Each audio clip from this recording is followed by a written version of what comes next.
यत् स्वरूपम् अविज्ञाय प्राप्तं दुःखमनन्तिकम् तत्पदं ज्ञापितं येन तस्मै सद्गुरुवे नमः। अज्ञानतिमिरान्धस्य ज्ञानाञ्जनशलाकया चक्षुरुन्मीलितं येन तस्मै सद्गुरुवे नमः। कबीर नामं परमं पुनीतं युगे युगे स्वामी हरति दुःखं। दातारि मुक्तं पुरुषं पुराणं चरणारविन्दं सततं नमामि। चरणारविन्दं सततं नमामि। बोलिए सद्गुरुदेव की, संत समाज की, भक्त समाज की, इस ज्ञान यज्ञ की शाहे बंदगी, शाहे बंदगी।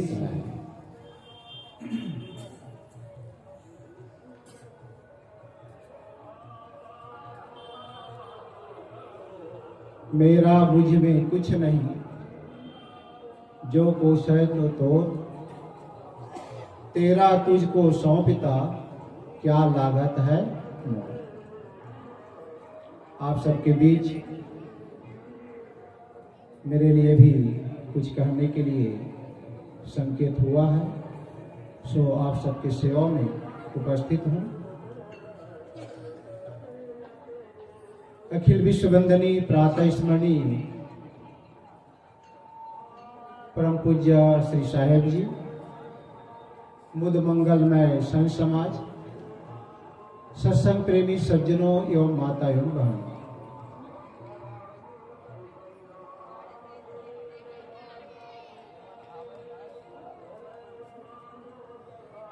सदगुरु कबीर साहब ने अपने ज्ञान कोश बीजक के अंतर्गत कहा है,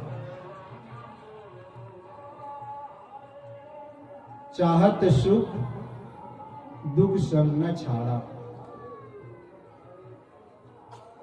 चाहत सुख दुख संग न छाड़ा। संसार के जितने भी जीवधारी हैं सभी अपने जीवन में सुख चाहते हैं, शांति चाहते हैं, आनंदित जीवन चाहते हैं। साहब कहते हैं चाहत सुख सब चाहते हैं। चींटी से लेकर के हस्ती तक जितने भी प्राणी हैं, जितने भी देहधारी हैं, सभी सुख चाहते हैं, लेकिन दुख संग न छाड़ा। जिन प्राणियों पदार्थों के संग साथ से उनके जीवन में दुख आते हैं, उन्हीं प्राणियों पदार्थों का संसार बराबर बनाए रखता है। इसके वजह से उसके जीवन से दुख दूर नहीं होता। लेकिन आदमी इस पर विचार नहीं करता है, चिंतन नहीं करता है, और वह सोचता है कि दुखदाता कोई सातवें आसमान पे बैठा हुआ है, वह जैसा चाहता है, जैसे इशारा करता है, उसके अनुरूप ही हमारे जीवन में सुख और दुख मिलते हैं। जीवन में जितने दुख मिलते वह निज दोषों के कारण ही, जीवन में जितने दुख मिलते वह निज दोषों के कारण ही, पर जिसमें इतना ज्ञान नहीं वह दोष मिटाना क्या जाए। जो कुछ भी हम कर्म करते हैं, चाहे वो शुभ कर्म हो चाहे अशुभ कर्म हो, हमारे कर्मों के परिणाम स्वरूप ही हमारे जीवन में सुख और दुख मिलते हैं। संत सम्राट सदगुरु कबीर साहब ने बहुत ही सुंदर और सटीक तरीके से, बहुत ही सरल भाषा में हम सबके बीच कहते हैं कि कबीर कमाई आपनी कबहु निष्फल जाए। कबीर कमाई आपनी कबहु निष्फल जाए, बोया पेड़ बबूल का तो आम कहाँ से पाए।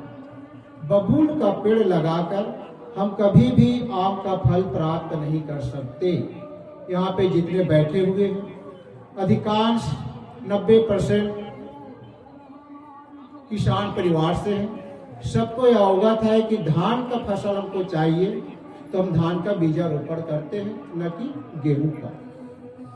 गन्ने का फसल चाहिए तो गन्ने के बीजारोपण करते हैं। इसी तरह से हम जो चाहते हैं उसके अनुरूप हमें कर्म करने की आवश्यकता है। महाराज गोस्वामी तुलसीदास जी ने बहुत ही सुंदर कहा, कर्म प्रधान विश्व करी राखा, जो जस करहि सो तस फल चाखा। गरुड़ पुराण में यह बात आती है, स्वयं कर्म करोत्यात्मा स्वयं तत्फल मश्नुते, स्वयं भ्रमति संसारे स्वयं तस्माद् विमुच्यते। बात यह है कि हम जैसा कर्म करते हैं उसके अनुरूप ही हमारे जीवन में सुख और दुख मिलते हैं। तो इसलिए आवश्यकता है जीवन को समझें, अपनी आवश्यकता को समझें, अपने मन के वेग को समझें। हम चाहते क्या हैं? सुख चाहते हैं तो शुभ करें। जब तक हमारा कर्म शुभ नहीं होगा, हम अच्छा कर्म नहीं करेंगे, हम भला कर्म नहीं करेंगे, तब तक हमारे जीवन में सुख नहीं आएगा। हम अपने जीवन को पवित्र बनाएं। जीवन में जो दोष है, जो बुराइयां हैं, जो कलमास हैं, जो क्लेश हैं, उन क्लेशों को दूर करें। इसलिए कहा गया है, निर्मल जीवन ही सुखी जीवन है। जिसका जीवन निर्मल होता है वह सुखमय जीवन व्यतीत करता है। लेकिन हम यही कर्म नहीं करते। हम चाहते तो सुख है, शांति, परम आनंदित जीवन जीना चाहते हैं, लेकिन हमारा कर्म इतना मलिन होता है, इतना खोटा होता है, करणी और अकरणी पर हम विचार नहीं करते, कर्म करते चले जाते हैं और बाद में हमारे हाथ पे पछतावा ही हाथ आता है। आवश्यकता है हम अपने जीवन को सुधारें। यहाँ नेकी बदी दो रास्ते हैं, गौर से सुन लो। तुम्हें चलना है जिस मार्ग से अपना रास्ता चुन लो, मगर चलने के पहले सोच लो अंजाम क्या होगा। भलाई कर भला होगा और बुराई कर बुरा होगा। एक विद्यार्थी होता है, विद्यार्थी सोचता है कि मुझे अच्छे नंबर से पास होना है। उसके सोचने मात्र से कुछ नहीं होगा। उसे उसके अनुरूप उसे पुरुषार्थ करने की आवश्यकता है, परिश्रम करने की आवश्यकता है। लेकिन ये कहाँ होता है? हनुमान जी के घर मंदिर में चला जाता है 1 किलो लड्डू लेकर के, और वह कहता है तमेव माता च पिता तमेव बंधु सखा तमेव करके साष्टांग दंडवत प्रणाम करता है। वो सरल लगता है। वो जानता है टुन टुन टुन टुन घंटी लावे, झपक दे सब झपना, और ठाकुर देव को भोग लगावे, गपक जाए सब अपना। वो जानता है कि हनुमान जी के पास लड्डू लेकर के जाऊंगा तो वापस मुझे मिलने वाला है, क्योंकि हनुमान जी तो खाता नहीं। जो खाने वाला होता है, जो सुनने वाला होता है, जो देखने वाला होता है, उसको उसके पास वो जाकर के प्रार्थना नहीं करता, उससे अपना निवेदन नहीं करता है और उसको कुछ खिलाता पिलाता नहीं। ये हमारी विडंबना है। तो साहब कहते कर्म ऐसा पवित्र करो, कर्म ऐसा सुंदर करो जिससे हमारा जीवन आने वाले पीढ़ी सुखमय बीते, आनंदित जीवन हो। हमारा जीवन वर्तमान जीवन आनंदित होगा तो आने वाला कल भी हमारा आनंदमय और सुखद और संतुष्टजनक हो। लेकिन हम इस पर विचार नहीं करते।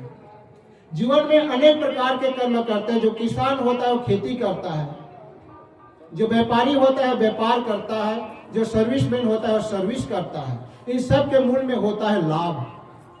लाभ में 2 अक्षर होता है।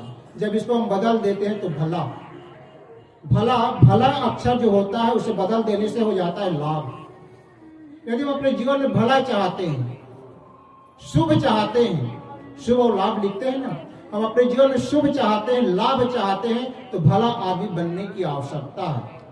लेकिन हम यही नहीं कर पाते हैं। हम अपने जीवन में लाभ पर लाभ चाहनाएं होती हैं, लेकिन कर्म खोटा होता है। लाभ के विषय में बोलिए सदगुरुदेव की जय। लाभ के विषय में मुझे दृष्टांत स्मरण हो रहा है, एक सेठ जी का और एक पंडित जी का। ये उदाहरण आप सबके बीच रखूं, फिर विराम दूंगा।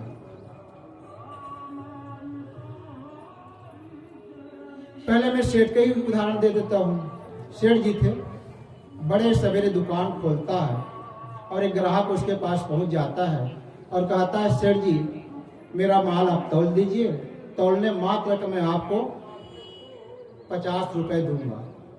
सेठ बहुत खुश हो जाता है, बहुत प्रसन्न हो जाता है, गदगद हो जाता है और भगवान को दुआ देने लगता है कि भगवान की कैसी करिश्मा, दुकान से कुछ भी माल नहीं जाएगा, सिर्फ तौलने मात्र का 50 रुपए मिलेगा।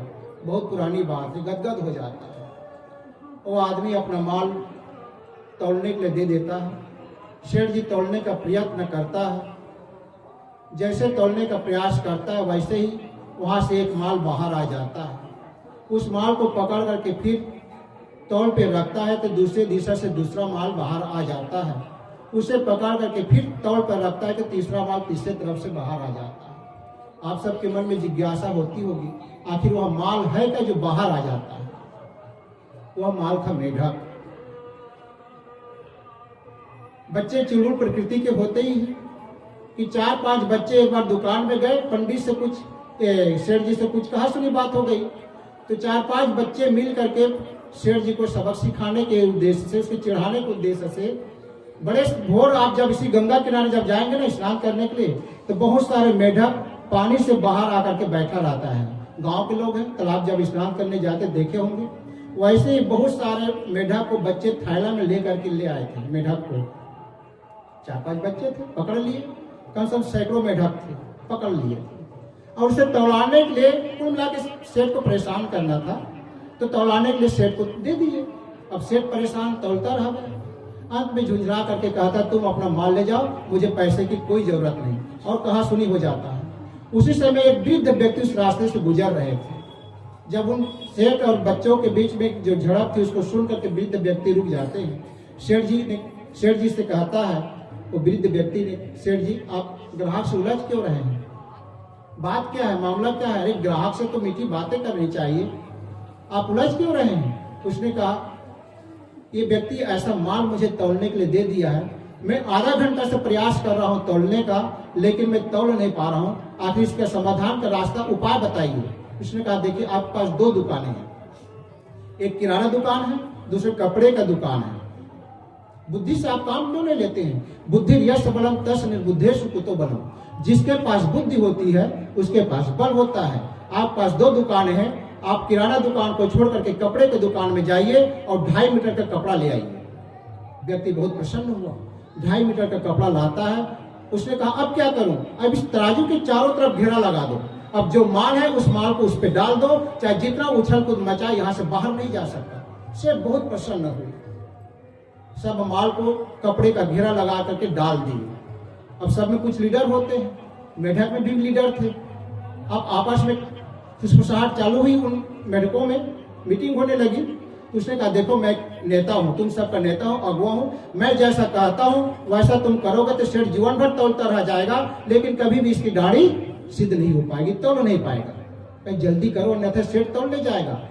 ऐसा करो, अब इस घेरे से हम लोग बाहर नहीं जा सकते, इसी घेरे के अंदर उछल कूद मचाना चालू करो। सेठ जीवन भर तौलता रह जाएगा, लेकिन कांटा कभी सिद्ध नहीं हो पाएगा। सब मेढक एक साथ उछल कूद मचाना चालू किए। सेठ परेशान हो गए। अंत में सेठ कहता, तुम अपना माल ले जाओ, मुझे पैसे की कोई जरूरत नहीं। बंधुओं, ऐसे हमारे समाज में, चाहे वो राजनीतिक क्षेत्र हो चाहे धार्मिक क्षेत्र हो, जो कल्याण इच्छुक होते हैं, कल्याण पिपासु होते हैं, उसको गुमराह करने वाले कुछ ऐसे अगुआ, पथ प्रदर्शक, गुरुजन हमें भटकाने वाले मिल जाते हैं। गुरु के नाम पर गुरुआ, जिसे कबीर साहब ने कहा है ना, पूरा साहेब से ये सब विधि पूरा होए, ओछे स्नेह लगाए के मूलय आवे कोई, जाका गुरु है आंध्रा चेला कहा कराए, अंधे अंधा पे लिया 2 कूप पराए। इसलिए पूर्ण सदगुरु की सानिध्य में जाने से ही जीवन की समस्याएं का हल होता है। तो अंत में सेठ झुंझला जाता है, उसका माल वापस कर देता है और संतुष्ट हो जाता है। मैं कह रहा था एक पंडित जी को उदाहरण, पंडित जी, सब गांव में पंडित होते हैं, पुरोहित होते हैं। 4-5 बच्चे थे, गर्मी का दिन था, जेठ का महीना। 4-5 बच्चे खेलते खेलते आम के बगीचे में पहुंच जाते हैं। देखते क्या है कि छोटा सा गधा का बच्चा, ज्यादा से ज्यादा 1 सप्ताह का या 10-12 दिन का रहा होगा। अब बच्चे चुलूर प्रकृति के होते हैं। अब उस बच्चे गधे के बच्चे को पकड़ करके उस पर सवारी करना चालू करते हैं। अब छोटा सा बच्चा थोड़े दिन का, अब बच्चे बारी बारी से उस पर सवारी करना चालू कर दिए। उसका अंत में राम नाम सत्य हो गया। गर्मी का दिन, बच्चे बहुत घबराए, अपने अपने घर गए, अपने अपने घर में जाकर के अपने अपने माता पिता को बताए। उसने कहा कि बहुत बड़ा अनर्थ हुआ। सब गांव के पुरोहित के पास पहुंचे। पुरोहित बात सुनते हैं और सुनते ही उसने कहा बहुत बड़ा अनर्थ हुआ है, तो बहुत बड़ा पाप किए बच्चों ने। तो उसने कहा, जो उसके अभिभावक थे, उसके पिताजी थे बच्चों के, उन्होंने कहा पंडित जी इसमें कुछ समस्या का समाधान भी तो होगा। उसने कहा घबराओ मत, पत्ता पत्रा पलटने का ये करता है। और पत्रा पलट करके कहता है 4-5 बच्चे, ये तो बहुत बड़ा अनर्थ है कि एक गधे का प्रणाम कर दिए। इसमें आप सबको चारों धाम की यात्रा करना पड़ेगा। चारों धाम की यात्रा करके जब वापस आएंगे 100 ब्राह्मणों को भोज कराना होगा। और 100 ब्राह्मणों को भोजन ही नहीं, सभी ब्राह्मणों को एक एक गौदान भी करना होगा। उनसे बहुत घबरा गए। अभी कुछ ही 2-3 साल ही बराबर नहीं हुआ है। कोरोना काल में कितना नुकसान हुआ है हमारा भारत देश का। और 100 ब्राह्मणों को भोजन कराना तो ये ठीक है, लेकिन 100 गौदान, बस ये चर्चा हो ही रही थी। एक दौड़ता हाँफता हुआ व्यक्ति चला आया, दूर से कहा पंडित जी आपका छोटा लड़का संतोष भी था, वह भी उन बच्चों के साथ शामिल था, वह भी गधे पर चढ़ता रहा। उसने कहा मेरा छोटा लड़का संतोष भी था? हाँ महाराज, आपका छोटा लड़का संतोष भी था। पंडित जी तुरंत पत्रा पलटने का बहाना करता है और पंडित जी पत्रा दे करके कहता है कि 4-5 बच्चे, उसमें एक संतोष, तो गधा हमारे कौन दो जाए, कोई दोष नहीं। क्योंकि पंडित जी को भी चारों धाम की यात्रा करके आना पड़ता और सब ब्राह्मणों को भोजन कराना पड़ता, और इतना ही चारों धाम की यात्रा भी करना पड़ता। तो ये है, हम अपने लाभ के लिए कितने निम्न स्तर तक गिर जाते हैं, अगला आदमी के बारे में कुछ सोच ही नहीं सकते हैं। तो मैं कह रहा था, चाहत सुख दुख सब अच्छा। हर आदमी अपने जीवन में सुख चाहता है, शांति चाहता है, आनंदित जीवन जीना चाहता है। तो हम अपने कर्म को ऐसा पवित्र बनाएं, निष्पाप बनाएं, विकार रहित बनाएं। जो कोई भी हमसे मिलता है उनसे मीठी बात करें। जो कोई भी हमसे मिलते हैं उनसे अपनत्व की भावना रखें। सबको अपना समान समझे, सबके सुख दुख में शरीक हो, तो हमारा जीवन ऑटोमेटिक निर्मल और पवित्रता की ओर होता चला जाए। आवश्यकता है जीवन में जो दोष है, जो बुराइयां हैं, उसको दूर करने। संजन ही हमें बराबर बताते हैं, और यह तभी होगा हम सद्गुरु संतों के सानिध्य में जाएंगे, उनके बताए पथ पर चलेंगे, उनके निर्देशनों का पालन करेंगे, खान पान की पवित्रता पर ध्यान रखेंगे, उचित खान पान हो, उचित देखना हो, उचित सुनना हो। इसलिए कहा गया आहार शुद्धो स्वत्व शुद्धि, स्वत्व शुद्धो ध्रुव स्मृति, स्मृति लंबेश्वर ग्रंथिनाम भी प्रमोक्षा। आहार के शुद्ध होने से हमारे जीवन के सारे यावत क्रियाएं सुव्यवस्थित, सुगठित, सुंदर और सुचारू रूप से चलने लगता है। हम यही काम नहीं कर पाते हैं, इसलिए हमारे जीवन के दुख नहीं होते। एक छोटी सी घटना, बहुत पुरानी बात है, तब समय 97-98 की बात है। पूज्य गुरुदेव जी सदगुरु श्री अभिलाष साहब जी के कार्यक्रम अहमदाबाद में था, महेश्वरी सेवा समिति की ओर से, और वहां से थोड़े दूर में बापू जी का आश्रम साबरमती कार्यक्रम था। तो हम लोग टहलते हुए साबरमती आश्रम गए।